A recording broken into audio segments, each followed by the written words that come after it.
ETV news కు స్వాగతం. కూటమి ప్రభుత్వం ఎన్నికల హామీలో భాగంగా పెంచిన ఎన్టీఆర్ భరోసా పింఛన్ సొమ్మును రేపు లబ్ధిదారుల ఇంటి వద్దే పంపిణీ చేసేందుకు ప్రభుత్వం అన్ని ఏర్పాట్లు చేసింది. ముఖ్యమంత్రి చంద్రబాబు నేరుగా పాల్గొని ఈ కార్యక్రమాన్ని ప్రారంభిస్తారు. రేపు ఉదయం 6 గంటలకు మంగళగిరి నియోజకవర్గం పెనుమాకలో లాంఛనంగా ప్రారంభించనున్నారు. పెంచిన మొత్తంతో కలిపి 7,000 రూపాయలను చంద్రబాబు స్వయంగా లబ్ధిదారుల చేతికి అందించనున్నారు. ఇందుకోసం స్థానిక అధికార యంత్రాంగం పకడ్బందీ ఏర్పాట్లు చేసింది. తర్వాత ప్రజావేదిక కార్యక్రమంలో సీఎం పాల్గొని లబ్ధిదారులు ప్రజలతో మాట్లాడనున్నారు. సామాజిక పింఛనుదారుల భద్రతను తమ ప్రభుత్వం బాధ్యతగా తీసుకుందని, వారి ఆశలు ఆకాంక్షలను నెరవేర్చడమే తక్షణ కర్తవ్యంగా భావించి ముందడుగు వేశామని సీఎం ఇప్పటికే ప్రజలకు రాసిన బహిరంగ లేఖలో స్పష్టం చేశారు. రాష్ట్ర వ్యాప్తంగా రేపు 65,18,496 మంది లబ్ధిదారులకు 4,408 కోట్ల రూపాయలను సచివాలయ సిబ్బంది ఇంటింటికి వెళ్లి అందించనున్నారు. పోలవరం ప్రాజెక్టులో క్షేత్రస్థాయి పరిస్థితుల పరిశీలనకు అంతర్జాతీయ జలవనరుల నిపుణులు రంగంలోకి దిగారు. అమెరికా, కెనడా నుంచి వచ్చిన 4 నిపుణులు నిన్న ఢిల్లీలో కేంద్ర ఏపీ జలవనరుల శాఖ అధికారులతో సమావేశమై చర్చించారు. రాత్రి రాజమహేంద్రవరం వచ్చిన నిపుణులు ఉదయం పోలవరం ప్రాజెక్టు వద్ద అధికారులతో భేటీ నిర్వహించారు. అనంతరం ప్రాజెక్టు సైట్ను నిపుణులు పరిశీలిస్తున్నారు. తొలి 2 రోజులు డయాఫ్రమ్ వాల్, 2 కాఫర్ డ్యాంలు, గైడ్ బండ్లను పరిశీలించనున్నారు. ప్రాజెక్టు డిజైన్ల నుంచి ఇప్పటి పరిస్థితి వరకు సమగ్ర అధ్యయనం చేయనున్నారు. 2 రోజుల తర్వాత కేంద్ర, రాష్ట్ర జలవనరుల శాఖ అధికారులు, నిర్మాణ సంస్థ ప్రతినిధులు, ఇతర నిపుణులతో మేధోమథనం చేయనున్నారు. గత 5 ఏళ్ల కాలంలో పోలవరం ప్రాజెక్టు వద్ద ఎంత నష్టం జరిగిందో చెప్పలేని స్థాయిలో ప్రస్తుత పరిస్థితులు ఉండటం వల్ల కేంద్రం జలసంఘం అంతర్జాతీయ నిపుణులను రంగంలోకి దించింది. టీటీడీ పాలనలో పారదర్శకతే లక్ష్యంగా ఈవో శ్యామలరావు చర్యలు చేపట్టారు.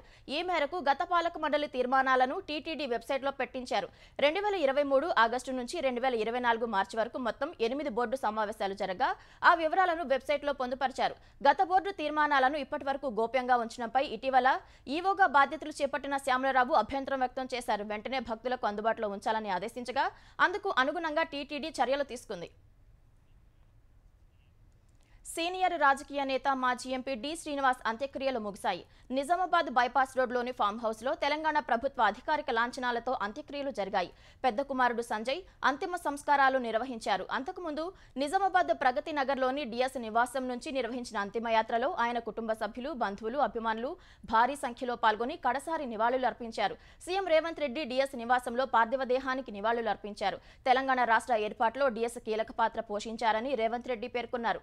ఎంతో మంది బలహీన వర్గాల నాయకులను గుర్తించి అవకాశాలు ఇచ్చారని కొనియాడారు. డిఎస్ కుటుంబ సభ్యులతో మాట్లాడి ఆయన జ్ఞాపకార్థం చేయాల్సిన కార్యాచరణ చేపడతామని సీఎం తెలిపారు.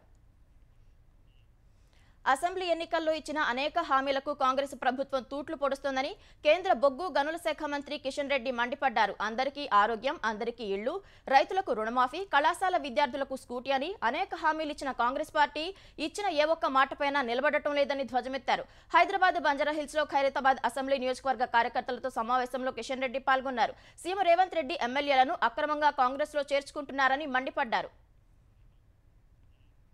విద్యుత్ రంగాన్ని తెలంగాణ ప్రభుత్వం ప్రైవేటు వ్యక్తులకు అప్పగిస్తోందని భారాస సీనియర్ నేత జగదీష్ రెడ్డి ఆరోపించారు. ఇలా చేస్తే భవిష్యత్తులో విద్యుత్ సంస్థకు వచ్చే సబ్సిడీలు ఆగిపోతాయని ఆందోళన వ్యక్తం చేశారు.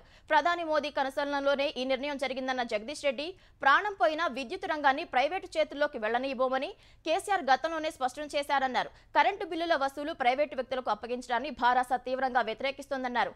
పాత బస్తీలో 45% బిల్లులు వసూలవుతున్నాయనేది అవాస్తవమని, ఇది వారిని అవమానించడమేనని జగదీష్ రెడ్డి ఆక్షేపించారు. వచ్చే అసెంబ్లీ సమావేశాల్లో నిరుద్యోగుల తరపున ప్రభుత్వాన్ని నిలదీస్తామని మాజీ మంత్రి హరీష్ రావు అన్నారు. నిరుద్యోగుల డిమాండ్ల సాధన కోసం గాంధీ ఆసుపత్రిలో ఆమరణ నిరాహార దీక్ష చేస్తున్న మోతీలాల్ ను ఆయన పరామర్శించారు. సీఎం రేవంత్ రెడ్డి స్వయంగా గాంధీ ఆసుపత్రికి వచ్చి మోతీలాల్ తో మాట్లాడి నిరుద్యోగుల సమస్యలు పరిష్కరించాలని డిమాండ్ చేశారు. ఎన్నికల ముందు ఇచ్చిన హామీలను వెంటనే అమలు చేయాలని కోరారు. ప్రభుత్వం ఇచ్చిన మాట నిలబెట్టుకునే వరకు నిరుద్యోగులకు భారాస మద్దతుగా ఉంటుందని హరీష్ రావు భరోసా ఇచ్చారు. మోతీలాల్ ను దీక్ష విరమించాలని కోరినట్లు వివరించారు. మాజీ ఉపరాష్ట్రపతి వెంకయ్యనాయుడు చాతుర్యం, వాగ్దాటి ముందు ఎవరూ నిలవలేరని ప్రధాని నరేంద్ర మోదీ అన్నారు. సోమవారం వెంకయ్య 75వ జన్మదినం సందర్భంగా ఆయన జీవిత ప్రస్థానంపై 3 పుస్తకాలను ప్రధాని వర్చువల్ గా విడుదల చేశారు.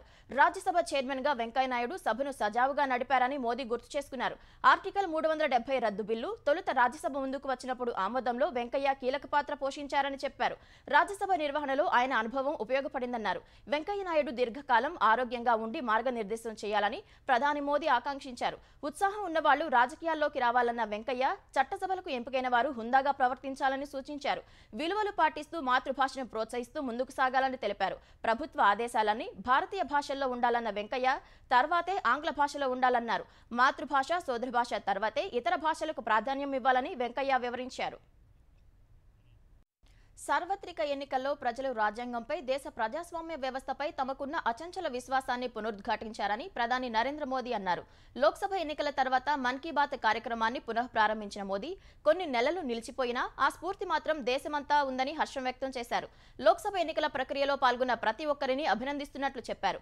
ఇవాళ చాలా ముఖ్యమైన రోజన్న మోదీ గిరిజనులు హుల్ దివాస్ గా జరుపుకుంటారన్నారు. ఈ రోజు విదేశీ పాలకుల దురాగతాలకు వ్యతిరేకంగా వీర్ సిద్ధు, కన్హు వేలాది మంది సంతాలి సహచరులను ఏకం చేసి బ్రిటిష్ వారితో పోరాడారని గుర్తు చేశారు. సిపాయిల తిరుగుబాటుకు 2 ఏళ్ల ముందే గిరిజనులు జార్ఖండ్లోని సంతాల్ పరగానాలో విదేశీ పాలకులకు వ్యతిరేకంగా ఆయుధాలు పట్టారని గుర్తు చేశారు. ఈ సందర్భంగా సంతాలీ భాషలో రూపొందించిన ఓ గీతాన్ని వినిపించారు. ప్రపంచ పర్యావరణ దినోత్సవం సందర్భంగా తల్లితో కలిసి లేదా తల్లి పేరు మీద మొక్కలు నాటి ఆ ఫోటోలను సామాజిక మాధ్యమాల్లో పంచుకోవడం ఆనందాన్ని ఇచ్చిందన్నారు.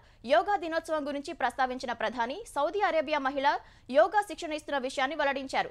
వచ్చే నెలలో జరగనున్న ప్యారిస్ ఒలింపిక్స్ లో పాల్గొననున్న భారత క్రీడాకారులను అభినందించారు. టీ20 ప్రపంచ కప్ నెగ్గి భారత్కు చిరస్మరణీయ విజయాన్ని అందించిన టీమిండియా సభ్యులకు ప్రధాని మోదీ ఫోన్ చేసి అభినందనలు తెలిపారు. ఓటమి దశ నుంచి అద్భుత నాయకత్వంతో జట్టును విజయ తీరాలకు చేర్చిన కెప్టెన్ రోహిత్ శర్మను ప్రధాని మోదీ ప్రశంసించారు. తనది దృఢమైన మనస్తత్వం అంటూ పొగడ్తలతో ముంచెత్తారు. తన అద్భుత ఇన్నింగ్స్తో జట్టు విజయంలో కీలక పాత్ర పోషించిన కోహ్లీ, కట్టుదిట్టమైన బౌలింగ్తో ప్రత్యర్థులను ఒత్తిడిలోకి నెట్టిన జస్ప్రీత్ బుమ్రా, ఫైనల్లో సత్తా చాటిన ఆల్రౌండర్ హార్దిక్ పాండ్యా, కీలక క్యాచ్ను అబ్బురపరిచే రీతిలో పట్టిన సూర్యకుమార్ యాదవ్ను ప్రధాని అభినందించారు.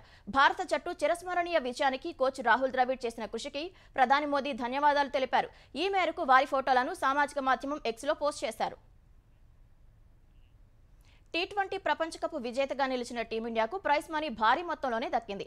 కప్ గెలిచిన భారత్కు 20 కోట్లు, రన్నరప్ గా నిలిచిన దక్షిణాఫ్రికాకు 10,60,00,000 రూపాయలు దక్కాయి. సెమీఫైనల్లో ఇంటిముఖం పట్టిన ఇంగ్లాండ్, ఆఫ్ఘనిస్తాన్ చెరో 6,50,00,000 ప్రైజ్ మనీని సొంతం చేసుకున్నాయి. సూపర్ 8 కు చేరుకున్న జట్లకు 3,18,00,000, 9 నుంచి 12వ స్థానంలో నిలిచిన జట్లకు 2 కోట్ల రూపాయలను ఐసీసీ ప్రకటించింది. 13వ స్థానం నుంచి 20వ స్థానం వరకు ఉన్న ఒక్కో టీంకు 1,90,00,000 రూపాయలు దక్కాయి. విజయం సాధించిన ప్రతి మ్యాచ్కు ఐసీసీ అదనంగా 26 లక్షల రూపాయల ప్రైజ్ మనీ ప్రకటించింది. టీ20 ప్రపంచ కప్ నకు మొత్తంగా ఐసీసీ 93,80,00,000 ప్రైజ్ మనీని ప్రకటించింది.